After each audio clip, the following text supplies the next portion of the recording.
Hi guys, welcome to my YouTube channel. This is Deborah Arinse of Arinse Street, and on this video I'm going to show you how I make this cake. It's a large quantity cake and that's why I'm going to share. I want to use it for a wedding and it's going to be a 40-year cake. 6 inches, 8 inches, 10 inches and 12 inches. So I'll be adding my margarine into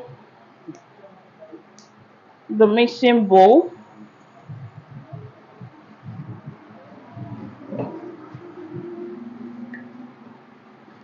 It's a bit hard, so that's why I am using a knife so that it can easily come out. The measurements are going to be um in the description box. I'm mixing everything in batches because my mixer is not going to contain everything at once.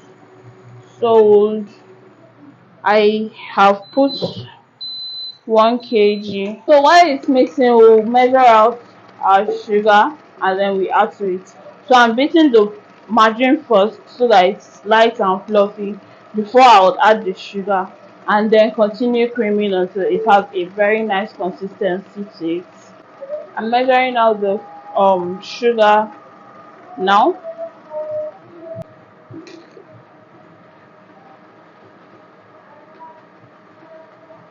So I'm turning it.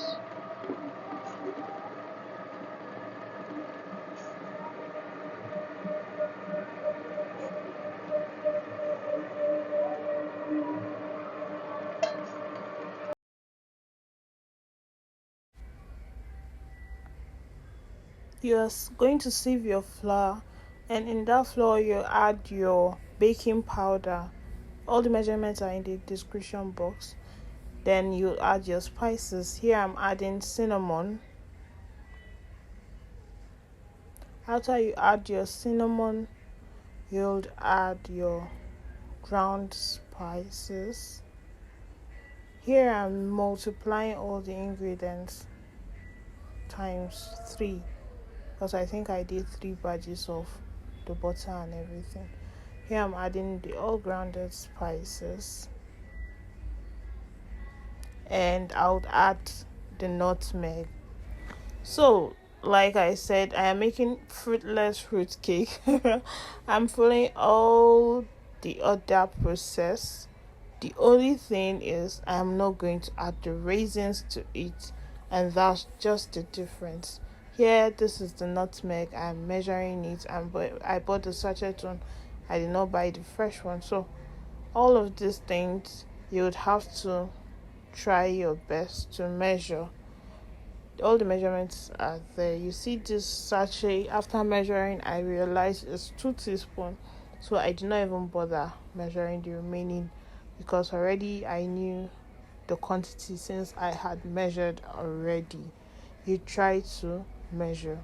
So I'm using the Whisk to mix all the ingredients together so that they are well incorporated.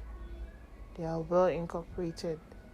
don't want to say, oh, there is some in one part and there isn't on the other part. So you mix well. Back to our mixer. So I am now adding the eggs. I made sure I add the eggs on in all this batch of butter, cream, margarine, and sugar. Already, I know someone will ask, why is Debbie squeezing lemon? Well, I'm squeezing lemon because you need the juice in the cake. One, it tones down the sugar content. Two, it serves as a preservative. That's after you've grated and taken out the zest, you'll squeeze the lemon. You squeeze the juice out of the lemon. So you after you do that, you sieve it and set it aside. So as you can see on your screen, I had mixed 1 part margarine and sugar already because I am multiplying my recipe. This is like 3 recipe I'm using. The recipe is in the description box. So this times 3 of everything. You see, it's bigger. It is a lot more. So the eggs, I mixed it in one of the batches that was in the mixer, and I just added it to the remaining margarine and sugar. So it was easier for me to do that. You can imagine me mixing egg by hand. It should have been a lot of work. You see, it's easier because I'm just mixing it and it's going faster. Even this one, so it's not like it was that easy, but you get the drill. My mixer is not going to take everything. That's why I did that. Here I'm adding my black treacle, and I'm adding golden syrup. Then I'll add the browning. All these are going to be depending on your discretion, but everything is in the description box. But make sure you add a generous amount of browning, not too much, but you know the color you want to achieve, so you'll be able to know what you'd add. I kept mixing and mixing and mixing so that everything is mixed properly. You get? I added the browning because I felt I had not achieved the color I wanted. As I'm working, I'm trying my best to take everything back to its place so that it doesn't become a lot of chaos. And just look at this. Now I had mixed enough and I want to start adding other things. That's my flavor. I did not get the industrial flavor, so I bought the normal flavor. Here I'm saving the preservative I bought because I was scared to not just say I'm not adding preservative. But my normal birthday cakes, I know I do not add preservative. But wedding cake, since it's much, some people will be tempted to keep it. And you cannot start saying, oh, don't keep your cake, eat everything. Because people will just decide they want to keep it. And the owners of this cake are Muslims, so I cannot use alcohol for them. You get? I know some Christians too do not take alcohol, but at least you'd ask them. But this one, I knew it was already a no, so I did not add alcohol to their cake, and that's why I made the one cake without fruit, since I wanted it to last a bit for them in case they decide to save it and keep it for some time. So we had to go manual and use the turning stick. You can see I'm turning like I'm turning fufu, but that's the stress you have to go through.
You have to keep turning it until you get a very good consistency and all the lumps are broken. But try not to overmix your batter because it will make your cake go strong. That's what I added was the lemon juice. So you would add your lemon juice and then give it a final stirring. I'm trying my best not to overmix, but okay. And I'm trying to break some parts that's a bit lumpy, and you scrape your spatula. We have already prepared our pans that we are going to use, the 12 inches and the rest, and I'll distribute them evenly to the pans until and bake in my preheated oven at 180 degrees. You can bake your cake for an hour or an hour plus, depending on how your temperature works, or until a skewer comes out clean. Then you remove the cake from the oven. Do not forget, you should use a skewer to test. When the skewer comes out clean, then your cake is ready. Also, before you put your cake in the oven, you tap. If you notice, I tapped on my pan. If you do not tap well, and if your oven is too hot, you realize your cake has holes inside. It has air pockets inside. So you don't want that. It's not a very nice look to your cake. So try as much as possible to tap your baking pans and before you put them in the oven. So do not forget to like, share and subscribe to my channel. Tell your friends to tell their friends about my channel. I really appreciate that. So keep watching and thank you for watching.